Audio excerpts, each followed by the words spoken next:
The sequins caught the studio lights like 1,000 tiny mirrors, but something behind Lady Gaga's eyes had gone dark.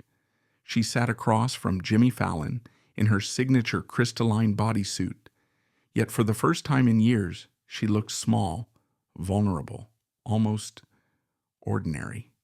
Jimmy noticed the shift immediately. They'd been playing Who Am I Really?, a Tonight Show game where celebrities guess their identity based on childhood clues. But when Jimmy pulled out the card that read, Stefani Germanotta, age 6, dreams of being a pianist, everything changed. Gaga's perfectly composed expression cracked like expensive porcelain. Actually, she said suddenly, her voice quieter than anyone in Studio 6B had ever heard it. Could you call me Stefani tonight? The request hung in the air like smoke. Jimmy blinked, momentarily confused. In 15 years of hosting, he'd never had a celebrity ask to use their real name instead of their stage persona. The audience shifted uncertainly in their seats, unsure if this was part of some elaborate performance art piece. Stefani, Jimmy repeated slowly, testing the name. You want me to call you Stefani? She nodded, and for a moment the woman sitting across from him wasn't Lady Gaga, the global superstar. She was just a 37-year-old woman from New York who looked exhausted. I'm tired, Jimmy, she said simply. I'm tired of being a character. The studio fell silent. Jimmy leaned forward. What do you mean, Stefani? She laughed, but it wasn't the bold, theatrical laugh that had become her trademark. This was smaller, sadder, more real. Do you know what it's like to create something so successful that it starts consuming you? Lady Gaga was supposed to be my artistic expression, but somewhere along the way she became everything. Her hands lay still in her lap. I wake up as Gaga. I eat breakfast as Gaga. And sometimes when I catch myself in a mirror, I don't recognize the person looking back. Jimmy's expression had shifted completely.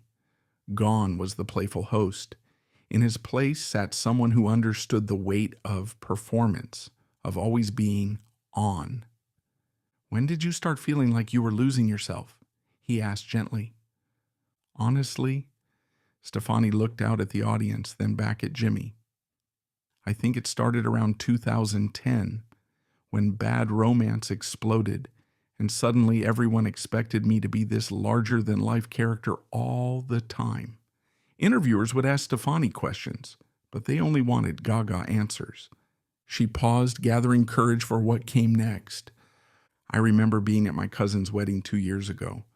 My little niece came up to me and said, Aunt Stephanie, why are you dressed so weird? This isn't a concert. And I realized I didn't know how to not be weird anymore. I had forgotten how to just be Stefani. Jimmy felt something shift in his chest. That feeling he got when an interview transcended entertainment and became something more important. Did that scare you? He asked. Terrified me, Stefani admitted, because I've always been weird, you know? Even as a kid, I was the strange one, the one who dressed differently, who thought differently. But that was authentic weird. She gestured at her elaborate outfit. Sometimes this feels like costume weird, like I'm performing my own personality. The cameras continued rolling, but everyone in the studio seemed to understand they were witnessing something unprecedented. This wasn't Lady Gaga giving an interview. This was Stefani Germanotta having a conversation. Jimmy made a decision that would define this moment. He walked around his desk and sat down next to her. Can I tell you something, Stefani? I've been performing most of my adult life, and there have been times when I've caught myself being Jimmy Fallon with my own wife. It's terrifying when the performance becomes automatic. Stefani looked at him with something approaching relief. Exactly. It becomes a reflex.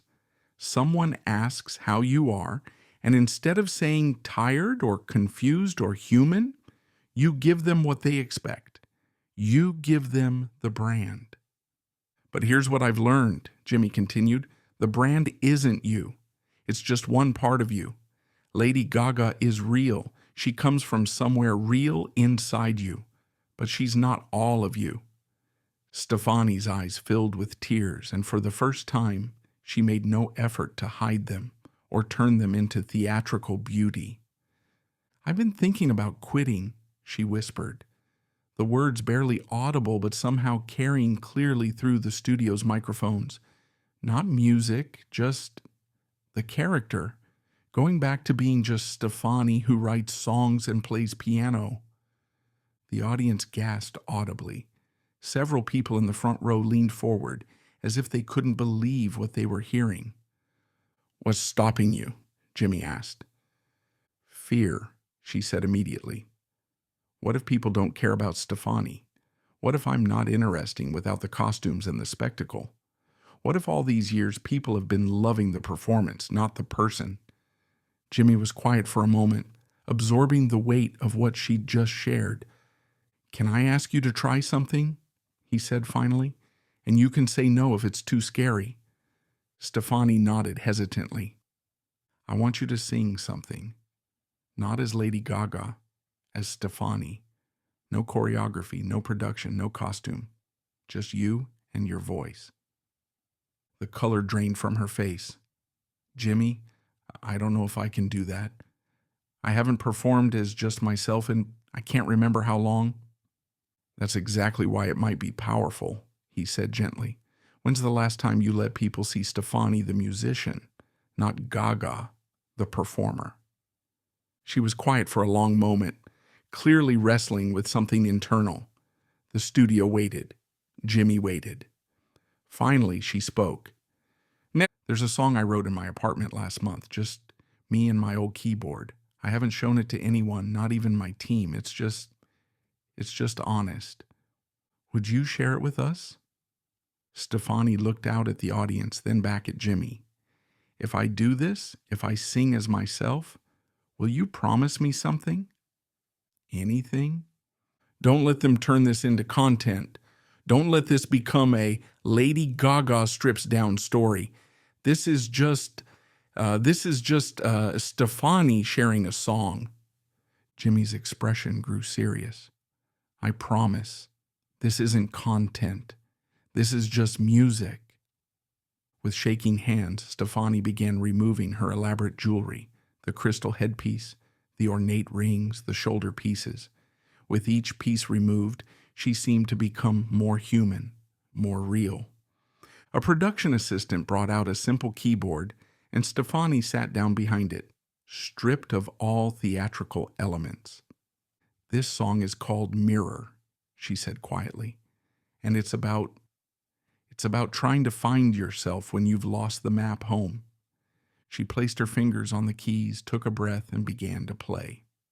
The melody was simple, haunting, nothing like the bombastic pop anthems that had made Lady Gaga a household name. This was intimate, almost fragile. When she began to sing, her voice was different too. Still powerful, still technically perfect, but vulnerable in a way that cut through every defense the audience had built around their hearts. "Looking in the mirror, who do I see?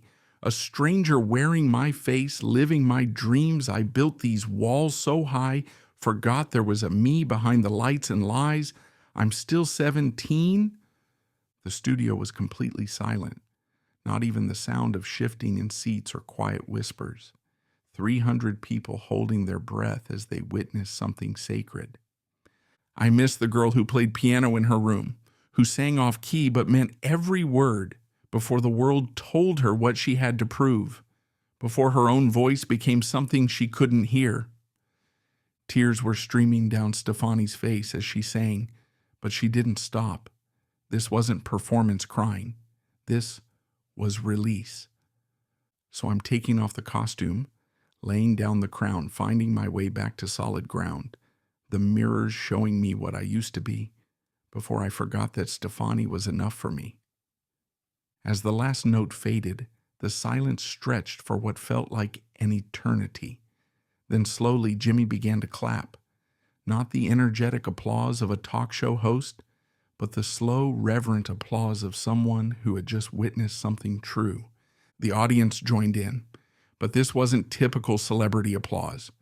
This was recognition, gratitude, and love for someone who had just shown them her soul. Stefani sat at the keyboard, tears still falling, looking more beautiful than she ever had in any elaborate costume or magazine spread. Jimmy approached her slowly, as if not wanting to break the spell. "Stefani," he said softly, "that was one of the most beautiful things I've ever heard on this stage. Thank you for trusting us with that."